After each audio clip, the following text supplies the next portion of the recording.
तो भारतीय जनता पार्टी ऐसे चुनाव जीतना चाहती है। पूर्वी दिल्ली की तरफ से कांग्रेस के प्रत्याशी कन्हैया कुमार पर हमला हुआ है। उन्हें एक ऐसे व्यक्ति ने थप्पड़ मारने की कोशिश की है जो मनोज तिवारी के साथ एक मंच पर दिखाई दिया था।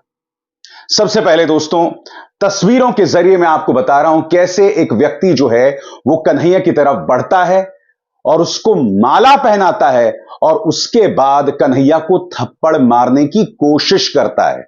जी हां, सिर्फ कोशिश, क्योंकि वो कामयाब नहीं हो पाया है।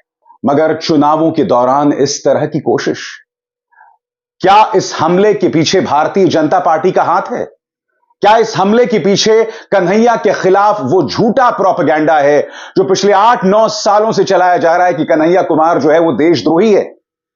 वाकई शर्मनाक तस्वीर है दोस्तों, शर्मनाक तस्वीर है। ये बता रहा है कि ये भारतीय जनता पार्टी की बौखलाहट है और उसके अलावा कुछ नहीं। चुनावों के दौरान आप एक व्यक्ति पर हमला करवा सकते हैं। इस मामले की जांच होनी चाहिए और जरूर होनी चाहिए दोस्तों। मैं आपको बतलाना चाहता हूं कि जिस व्यक्ति ने कन्हैया कुमार को थप्पड़ मारने की कोशिश की, ये वो व्यक्ति है दक्ष चौधरी, इसका नाम बताया जा रहा है। अब मैं आपको एक और तस्वीर बताना चाहता हूं जिससे दूध का दूध और पानी का पानी हो जाता है। पूरे स्क्रीन पर देखिए, आप देख सकते हैं मनोज तिवारी को भाषण देते हुए एक मंच से, और इसी मंच से उनसे 2 आदमी छोड़कर एक व्यक्ति बैठा हुआ है जिसे हमने रेड सर्कल में बताया हुआ है। यही दक्ष चौधरी है दोस्तों, जिसने थप्पड़ मारने की नाकाम कोशिश की, और यहां पर वो मंच पर मनोज तिवारी के साथ दिख रहा है। मैं आज आपसे एक सवाल पूछना चाहता हूं, अगर भारतीय जनता पार्टी का हाथ इस हमले के पीछे नहीं है, थप्पड़ मारने की कोशिश के पीछे नहीं है, तो यह व्यक्ति मंच पर कैसे बैठा हुआ है? और आप जानते हैं दोस्तों, सबसे शॉकिंग बात, इस व्यक्ति के खिलाफ पुलिस केसेस दर्ज हैं पहले से। यह व्यक्ति आपराधिक इतिहास का है। आपराधिक इतिहास का एक व्यक्ति मनोज तिवारी के साथ मंच पर दिखाई दे रहा है। यह भाजपा की क्या सोच है, मैं समझना चाहता हूं। क्या आप हुंडई से चुनाव जीतना चाहेंगे? और आप लोगों के जहन में सवाल होगा कि जिस व्यक्ति ने थप्पड़ मारने की कोशिश की, दरअसल वो कौन से आपराधिक मामले हैं। मैं आपको बतलाना चाहता हूं, इस व्यक्ति को हाल ही में गाजियाबाद पुलिस ने गिरफ्तार किया था माहौल बिगाड़ने की कोशिश में, क्योंकि यह गलत तरीके से मस्जिद में घुस रहा था और इसके खिलाफ धारा 151A, 295A, 323, 504 और 506 के अंतर्गत केसेस दर्ज हैं। यह देखिए वो खबर, गाजियाबाद में माहौल बिगाड़ने की कोशिश, गाजियाबाद की मस्जिद में जूते पहनकर घुसे लड़के। यानी कि कुछ लोग नमाज अता कर रहे थे, आप जूते पहनकर घुसे, आपको किसी की तौहीन, बेइज्जती, अपमान करना था, आप इस तरह की हरकत कर रहे थे। मैं आपको बतलाना चाहता हूं उस वक्त पुलिस ने इनके बारे में क्या कहा था, सुनते हैं। कल दिनांक 26/2/24 को एक ट्वीट के माध्यम से यह सूचना प्राप्त हुई कि थाना टीला मोड़ के गरिमा गार्डन स्थित मदीना मस्जिद में कुछ गैर सामुदायिक लड़के जूते पहनकर प्रवेश कर गए हैं। इसकी गंभीरता को देखते हुए तत्काल ही जांच कराई गई तो इसमें सत्यता पाई गई। उसके बाद तत्काल ही मुकदमा पंजीकृत किया गया एवं छानबीन शुरू कर दी गई। आज सुबह दोनों अभियुक्तों अनु चौधरी एवं दक्ष चौधरी को गरिमा गार्डन से गिरफ्तार कर लिया गया है एवं पुलिस द्वारा आवश्यक अग्रिम वैधानिक कार्यवाही की जा रही है। और अब मैं आपको एक वीडियो दिखाना चाहता हूं दोस्तों। इस वीडियो में आपको नारे सुनाई देंगे और इस वीडियो में आपको हल्का सा सुनाई देगा कि कोई कह रहा है, जो वीडियो रिकॉर्ड कर रहा है, कि कन्हैया पिटने वाला है। बहुत ही हल्की सी आवाज है, मैं नहीं जानता हूं आप सुन भी पाएंगे कि नहीं, मगर बहुत ध्यान से सुनना पड़ता है। इस वीडियो को देखिए। यह वीडियो थप्पड़ मारने की कोशिश से बस कुछ देर पहले का वीडियो था, सुनते हैं। जिंदाबाद जिंदाबाद जिंदाबाद जिंदाबाद जिंदाबाद जिंदाबाद जिंदाबाद कन्हैया पिटने वाला है, कन्हैया पिटेगा। पता नहीं, बार बार कॉल कर रहा है। हाथ पे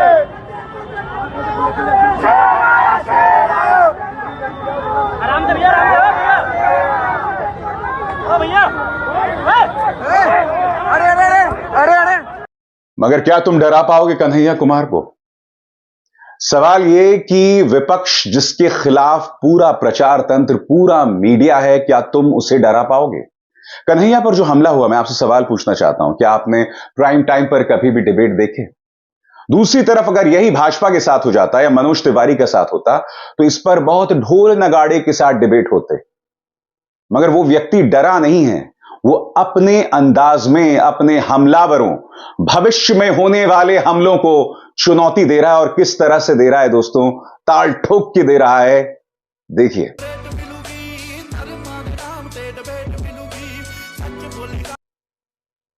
मैं आज एक सवाल पूछना चाहता हूं, कन्हैया कुमार की वजह से भाजपा इतना असुरक्षित क्यों महसूस करती है? आज से नहीं, कई सालों से। इस व्यक्ति यानी कन्हैया कुमार ने इससे पहले गिरिराज सिंह को असफल चुनौती दी थी जिसमें वो हार गया था।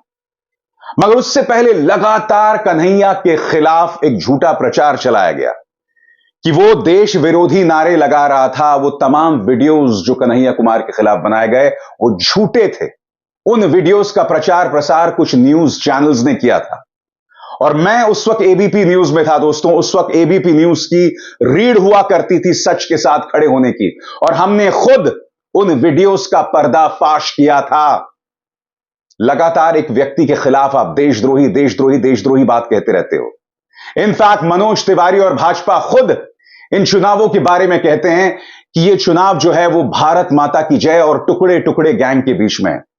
और जब उनसे सवाल पूछा जाता है कि वो वीडियोस तो फर्जी थे तो वो बौखला जाते हैं। वो बौखला किस तरह से कुछ देर बाद, मगर देखिए कन्हैया की चुनौती से भाजपा किस तरह से हिली हुई है, देखिए। रहने वाले लोगों की समस्या क्या है?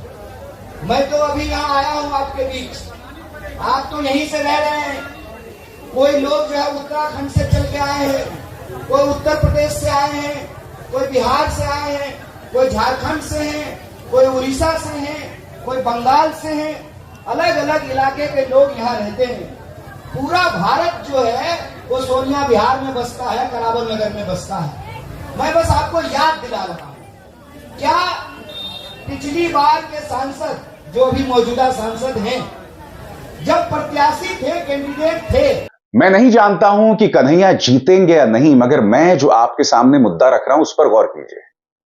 एक व्यक्ति चुनावी प्रचार कर रहा है, उसमें वो मुद्दे पर बात कर रहा है। जहर नहीं उगल रहा है, कभी नहीं उगल रहा है, मुद्दों की बात कर रहा है। और दूसरी तरफ मनोज तिवारी सिर्फ और सिर्फ भड़काऊ बातें कर रहे हैं। मनोज तिवारी मुद्दों पर नहीं रहना चाहते हैं। उनसे जब सवाल पूछा जाता है वो बौखला जाते हैं। मैं जानना चाहता हूं क्यों। मैं आपको एक पॉलिटिक्स का वीडियो दिखाना चाहता हूं, पॉलिटिक्स डिजिटल प्लेटफॉर्म का। उनके पत्रकार नीरज झा इंटरव्यू करते हैं मनोज तिवारी से और कहते हैं कि भाई जो तमाम वीडियोस जिसका आप हवाला देते हैं वो तो झूठे थे। देखिएगा मनोज तिवारी किस तरह से नीरज झा को धमकाते हैं। यह है भाजपा की सोच, देखिए। टुकड़े टुकड़े वाली बात जो आप कर रहे हैं वो तो डॉक्टर्ड वीडियो थी, ये तो सामने भी आ चुकी है। तो ऐसा नहीं है कि ये फेक नैरेटिव एक पुश किया जा रहा है। केस क्यों चल रहा है? लेकिन सर ये तो प्रूव हो गया ना कि चैनल्स पे जो चीज चली थी वो डॉक्टर्ड थी, वो वीडियो गलत थी। केस चल रहा है और केस चल रहे हैं, सजा होगी। लेकिन काफी समय हो गया ना सर। तो जो आपके पार्टी के सांसद हैं लद्दाख के, उनकी पत्नी ने राष्ट्रीय चैनल पे इस बात को स्वीकार किया ये झूठा प्रोपेगेंडा था। इस पर क्या कहेंगे आप? ये केस चल रहा है और सजा होगी।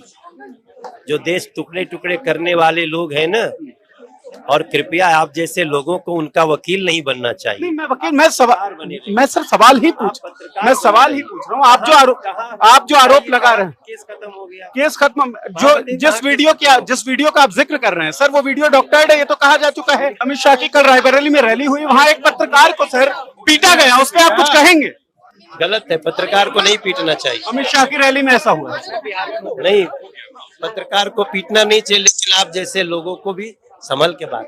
और यही सोच दिखाई देती है जब दक्ष चौधरी नाम का एक व्यक्ति कन्हैया कुमार पर हमला करता है। मैं आज आपके सामने कुछ तथ्य रखना चाहता हूं दोस्तों, क्योंकि बार बार जेएनयू की उस रात को लेकर जब भारत तेरे टुकड़े होंगे इंशाअल्लाह इंशाअल्लाह के नारे लगाए गए थे, उस घटना को लेकर कन्हैया कुमार पर निशाना साधा जाता है। क्योंकि आपको याद होगा कन्हैया कुमार को गिरफ्तार भी किया गया था और फिर उन्हें रिहा कर दिया गया था।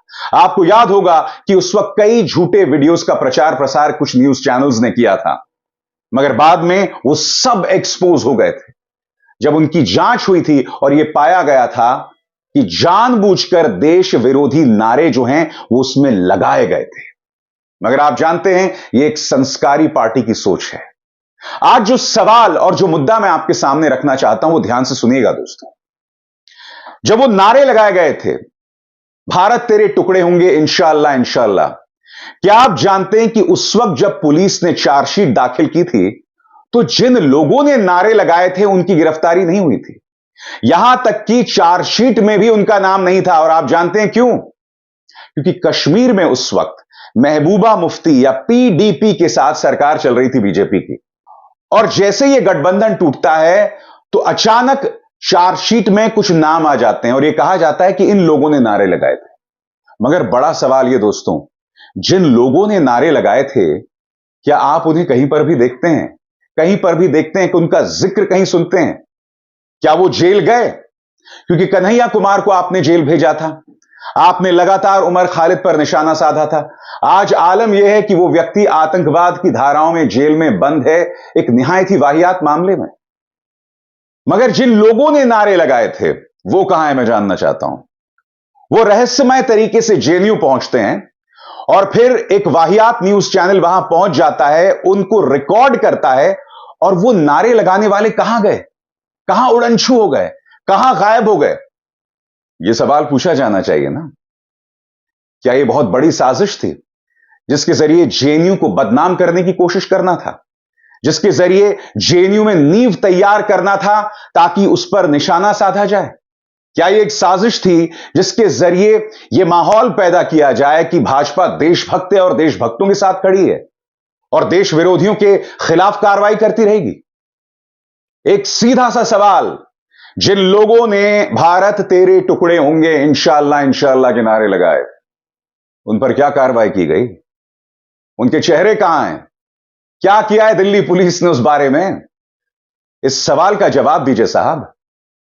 क्या यह एक बहुत बड़ी साजिश थी जिसके बारे में देश को अब तक नहीं पता है?